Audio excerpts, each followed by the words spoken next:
Hello दोस्तों, welcome back to NEET pot. उम्मीद है स्वस्थ होंगे और मस्त होंगे। नीट रिजल्ट आने में अभी टाइम है, क्योंकि इससे पहले अभी आंसर की आना है, फिर आंसर की को चैलेंज किया जाना है, तो काफ़ी समय है, लगभग 1 महीने का समय अभी आपके पास है।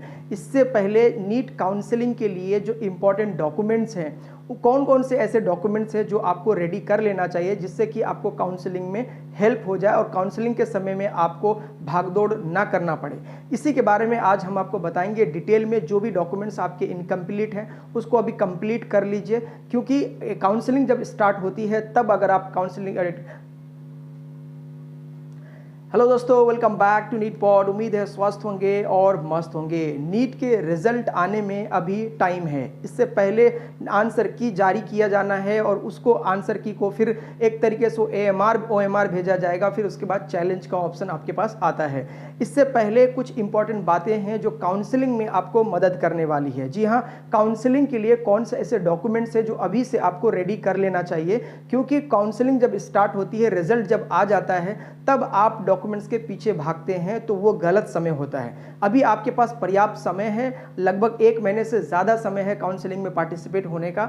लिहाजा अभी आपको ये जान लेना चाहिए कि कौन कौन से डॉक्यूमेंट्स आपके पास रेडी हैं, इनकम्प्लीट है और कौन से कंप्लीट हैं। अगर इनकम्प्लीट है, कोई करेक्शन है, तो उसको आप ज़रूर से कराएं, उसके लिए एफिडेविट बनवाएं। अभी से आप रेडी करके रख लीजिए। चलिए आपको मैं बताता हूं कि कौन कौन से डॉक्यूमेंट आपको अभी से रेडी कर लेना चाहिए। सबसे पहले सबको पता है कि जो डॉक्यूमेंट्स रिक्वायर्ड है नीट 2024 के काउंसलिंग के लिए, आपको चाहिए क्लास 10th की सर्टिफिकेट एंड मार्कशीट। जी हाँ, 10th क्लास की मार्कशीट जो है और सर्टिफिकेट आपके पास होना चाहिए। यदि उसमें कोई करेक्शन करना है, नाम में कोई गलती है, तो उसका एफिडेविट बनवा के भी आप रख लें। सेम तरीके से क्लास 12th की आपको सर्टिफिकेट और मार्कशीट चाहिए।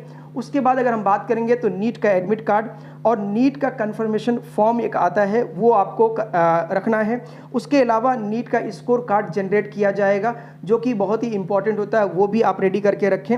इसके अलावा आप जिस कैटेगरी से हैं उस कैटेगरी का अगर अदर देन जनरल है तो आपको कैटेगरी सर्टिफिकेट बनवा कर रख लेना बहुत ज़रूरी है। मुझे बहुत सारे एस्पिरेंट्स कमेंट करते हैं आफ्टर नीट, जब रिजल्ट आ जाता है, काउंसलिंग में पार्टिसिपेट करने वाले होते हैं, कि मेरा EWS था, अब हम जनरल में जाना चाहते हैं, या जनरल है EWS में जाना चाहते हैं। तो ऐसे मामले में तब जो है आपके पास बहुत देर हो जाती है। इसीलिए पहले से अगर आप कोई सर्टिफाई यानी कैटेगरी में बिलोंग करते हैं और उसका आप लेना चाहते हैं लाभ, तो वो कैटेगरी सर्टिफिकेट आपके पास होना चाहिए।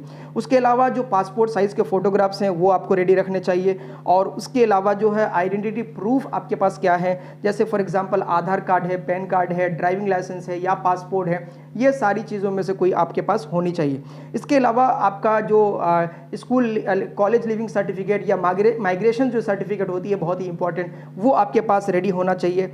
अगर आप ड्रॉपर हैं यानी गैप कर चुके हैं 1 साल से 2 साल, तो गैप सर्टिफिकेट होना चाहिए। उसमें वैलिड रीजन होना चाहिए कि आपका रीज़न क्या है, कोई मेडिकल इश्यूज़ है या प्रिपरेशन कर रहे थे। उसके अलावा अलग अलग स्टेट्स हैं, जैसे आंध्र प्रदेश, तेलंगाना, यानी तेलंगाना वगैरह है, तो तेलंगाना में जो है कुछ एक तरीके से इक्विवेलेंट सर्टिफिकेट लगते हैं। उन स्टेट्स में अगर काउंसलिंग कराना चाहते हैं आप, तो वहाँ के लिए अलग से एक तरीके से आपको सर्टिफिकेट तैयार करना पड़ेगा। और इसके अलावा कुछ स्टेट्स में आपको हेल्थ सर्टिफिकेट भी चाहिए होता है, वो ये सर्टिफिकेट आपको रेडी करके रख लेना चाहिए। इसके अलावा जो सबसे इंपॉर्टेंट बात है, जैसे फॉर एग्जांपल वेस्ट बंगाल वाले बच्चे के लिए है, या कोई अदर स्टेट्स के बच्चे हैं, दूसरी जगह से काउंसलिंग कराना चाहते हैं और ओपन स्टेट में मतलब ओपन स्टेट है, तो वहाँ के लिए आपको डोमिसाइल वाला मामला आता है। अगर आप वहाँ के क्वालिफाइड हैं, यानी वहाँ के डोमिसाइल के लिए एलिजिबल है, तो वो डोमिसाइल बना के रख लीजिए।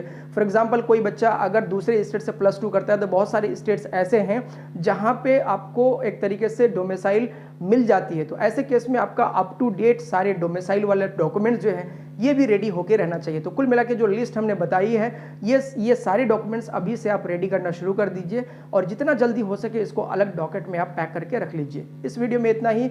अगर इन्फॉर्मेशन अच्छी लगी हो तो ज़रूर लाइक कीजिएगा। मिलते हैं अगले वीडियो में। जय हिंद।